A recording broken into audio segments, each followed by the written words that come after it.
Assalamualaikum warahmatullahi wabarakatuh. Berjumpa kembali dengan saya dengan pokok bahasan penyimpangan semu hukum Mendel, yaitu pada subpokok bahasan epistasis dan hipostasis. Penyimpangan semu hukum Mendel meliputi epistasis, hipostasis, interaksi dari beberapa gen, kriptomeri, polimeri, poligen, dan alel ganda.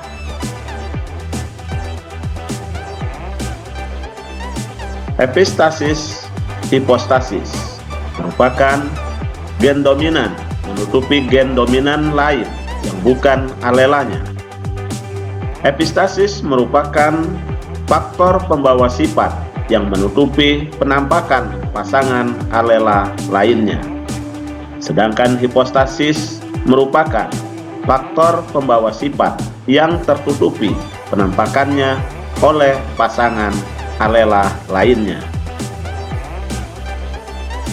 Contoh epistasis dan hipostasis adalah persilangan antara gandum berkulit biji warna hitam dengan gandum berkulit biji warna kuning. Perhatikan bagan persilangan berikut ini. Pada bagan persilangan disilangkan antara gandum berkulit biji hitam dengan genotip H besar, K kecil, K kecil. Disilangkan dengan gandum berkulit biji warna kuning dengan genotip H kecil, K besar, K besar. Gamet untuk gandum berkulit biji hitam adalah H besar, K kecil. Sedangkan gamet untuk gandum berkulit biji warna kuning adalah H kecil, K besar.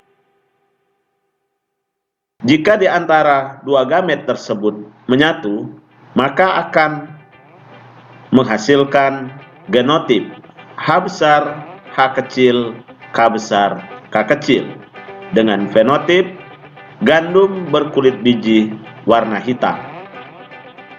Mengapa menjadi gandum berkulit biji warna hitam? Karena ada gen H besar. Setiap ada gen H besar, maka pasangan alela yang lainnya akan tertutupi. Selanjutnya adalah persilangan antara F1 dengan samanya. Gandum berkulit biji warna hitam heterozigot dengan genotip H besar, H kecil, K besar, K kecil disilangkan dengan sesamanya. Gamet untuk gandum berkulit biji hitam adalah H besar, K besar, H besar, K kecil, H kecil, K besar, H kecil, K kecil. Jika disilangkan dengan sesamanya, akan kita lihat pada diagram catur berikut ini.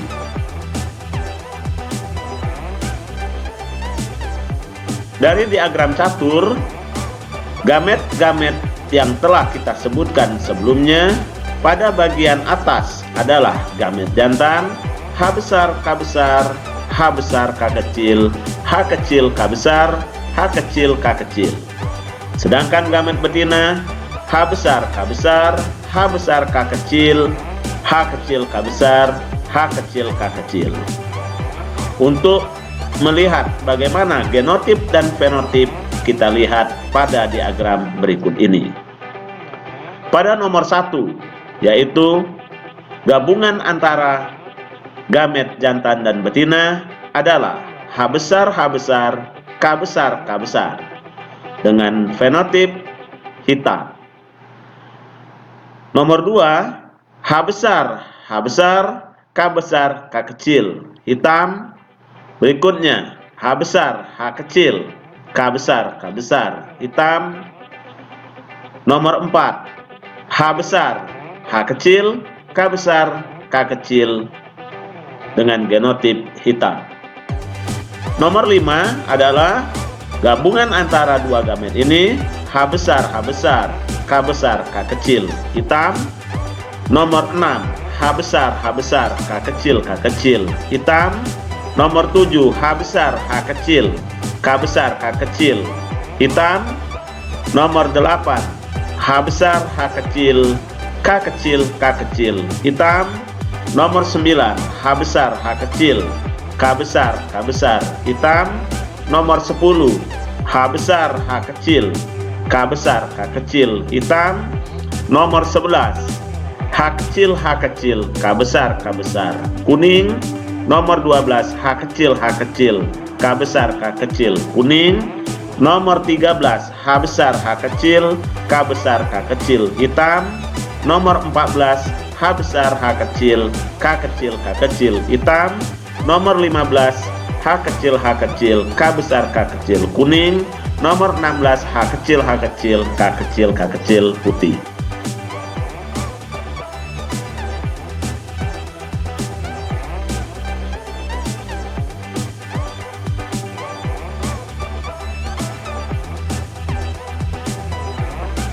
Epistasis resesif.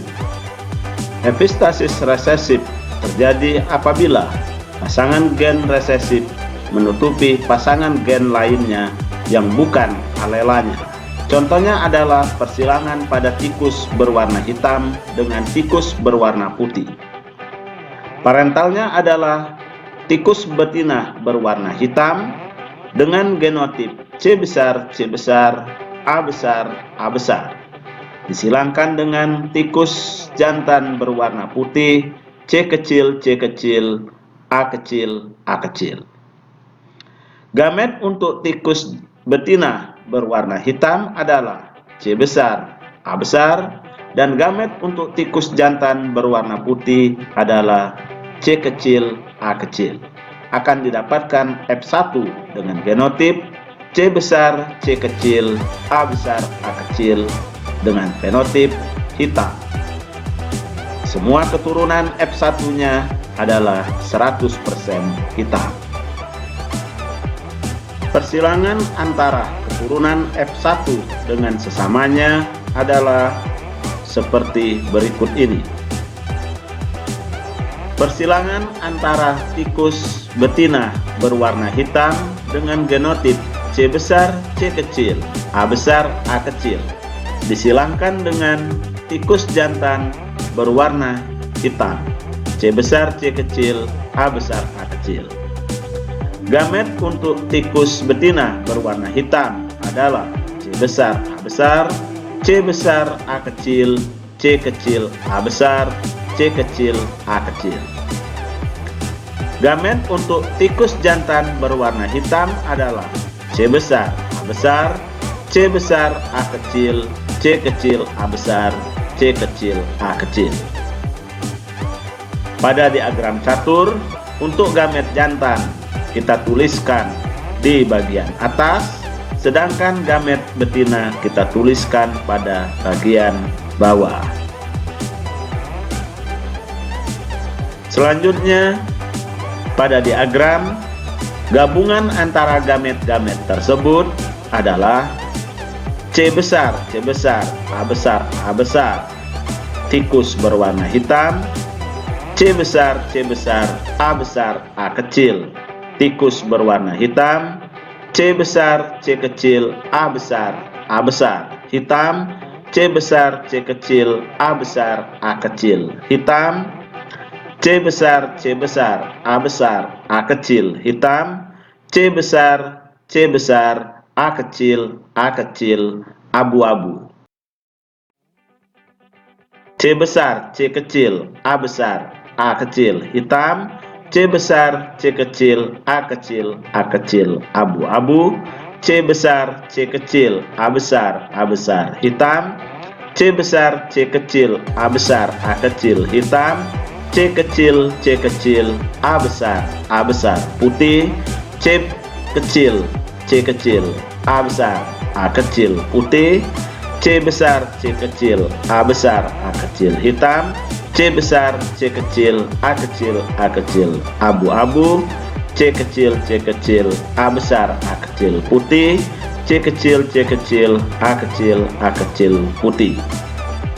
Dari diagram tersebut dapat kita hitung perbandingan fenotip F2-nya, yaitu tikus berwarna hitam berjumlah 9, tikus berwarna abu-abu adalah 3, dan tikus berwarna putih berjumlah 4.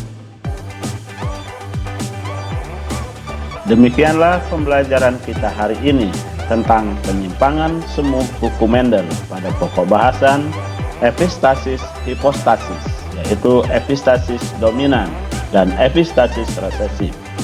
Semoga bermanfaat bagi kita semua.